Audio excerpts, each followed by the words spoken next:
Hazrat Abdullah bin Masud radiyallahu anhu states that Allah's Apostle sallallahu alaihi wasallam said, "The last one to enter paradise will stumbling and dragging exit hell in such a state that the fire of hell will be burning him.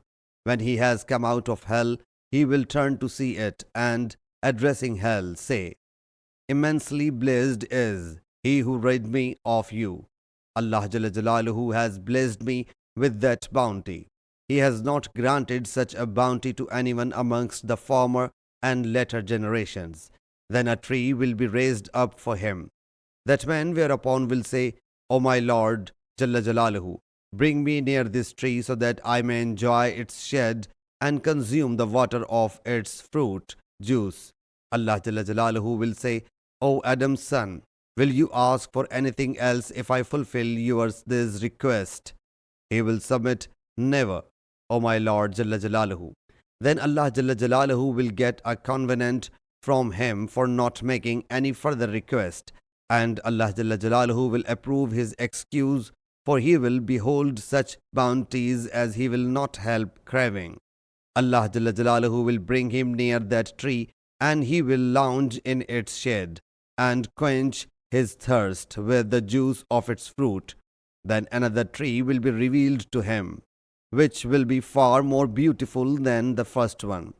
That man will submit, 'O my Lord Jalla Jalaluhu, draw me near this tree so that I may get its shade and drink its water, and then I will not ask you for anything else.' Allah Jalla Jalaluhu whereupon say, 'O Adam's son, did not you give me a pledge for not making any further demand? And now if I bring you near this tree, you will ask me for something else.' Allah Jalla Jalaluhu will then take a word from him that he will not ask for anything else. However, he will be an excused one in Allah's knowledge, for he will such bounties as he will not help aspiring. Allah Jalla Jalaluhu will then draw him near that tree, and he will laze in its shade and drink its water, fruit, juice. Later, a tree more beautiful than the first two will be shown to him at Paradise Gate. That man will again submit, 'O my Lord Jalla Jalaluhu, bring me near this tree so that I may laze out in its shade and drink its water, fruit, juice, and thereafter I will ask you for nothing.'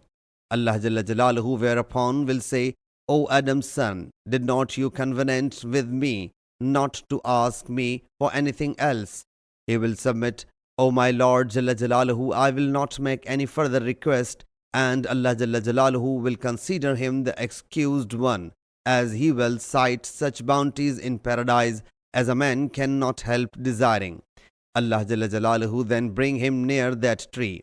When he reached that tree, he will hear the voices of the paradise dwellers and submit, 'O my Lord Jalla Jalaluhu, admit me to this paradise.' Allah Jalla Jalaluhu will say, 'O Adam's son, what can bar your questioning?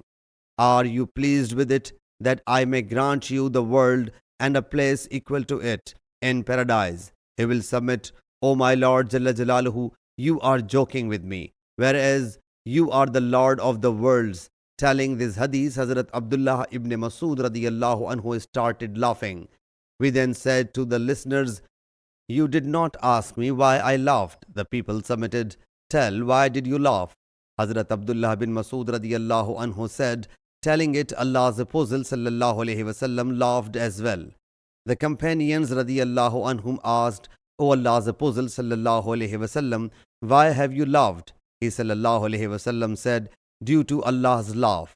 When that man said, 'You are joking with me, whereas you are the Lord of the worlds,' Allah Jalla Jalaluhu said, 'I do not joke, but I do what I will.'